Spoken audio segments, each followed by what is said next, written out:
একটা দেশ, একটা সিদ্ধান্ত, কয়েক দশক, আর এক প্রশ্ন, কেন আজও শান্তি ফিরল না? 1948 সালের পর সবকিছু কি শেষ হয়ে গিয়েছিল? না, আসল গল্প তখনই শুরু হয়েছিল। 1948 কালাত পাকিস্তানের সঙ্গে যুক্ত হলো।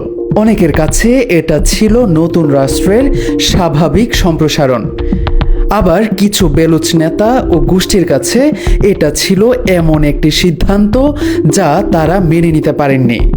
একটা প্রতিবাদ, একটা প্রতিরোধ, আর ধীরে ধীরে শুরু হলো সংঘাত। পরবর্তী কয়েক দশকে বেলুচিস্তানে বিভিন্ন সময়ে সশস্ত্র বিদ্রোহ দেখা যায়। পাকিস্তান সরকার এসবকে রাষ্ট্রবিরোধী সশস্ত্র কার্যক্রম হিসেবে দেখে। অন্যদিকে কিছু বেলুচ গোষ্ঠী বেশি স্বায়ত্তশাসন অথবা স্বাধীনতার দাবি তোলে। কিন্তু শুধু রাজনীতি নয়, আরও একটি কারণ ছিল। বেলুচিস্তান প্রাকৃতিক সম্পদে সমৃদ্ধ। এখানে রয়েছে প্রাকৃতিক গ্যাস, তামা, সোনা এবং অন্যান্য খনিজ সম্পদ। অনেক স্থানীয় মানুষের অভিযোগ, এই সম্পদের যথেষ্ট সুবিধা তাদের জীবনে পৌঁছায়নি।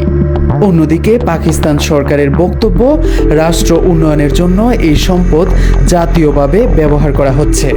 তারপর এলো আরও এক নতুন অধ্যায়। চীনের সহায়তায় গড়ে উঠতে শুরু করে গোয়ার্ধর বন্দর। এই বন্দর চীন পাকিস্তান অর্থনৈতিক করিডোরের একটি গুরুত্বপূর্ণ অংশ। সরকারের মতে এটি উন্নয়ন এবং অর্থনীতির বড় সুযোগ। কিন্তু কিছু স্থানীয় মানুষের উদ্বেগ, এই উন্নয়নের সুফল তাদের জীবনে কতটা পৌঁছাবে। একটা ভূমি, অনেক সম্পদ, অনেক আশা, আবার অনেক মতভেদ। আজও বেলুচিস্তান নিয়ে বিভিন্ন পক্ষের বিভিন্ন মত রয়েছে। কেউ এটাকে নিরাপত্তার প্রশ্ন হিসেবে দেখে, কেউ অধিকার ও প্রতিনিধিত্বের প্রশ্ন হিসেবে তুলে ধরে। আর সেই কারণেই বেলুচিস্তানের গল্প আজও শেষ হয়নি। ইতিহাস কখনো অতীত নয়, কখনো কখনো ইতিহাস আজও লেখা হচ্ছে। কিন্তু এই গল্পের আরেকটি গুরুত্বপূর্ণ অধ্যায় এখনো বাকি।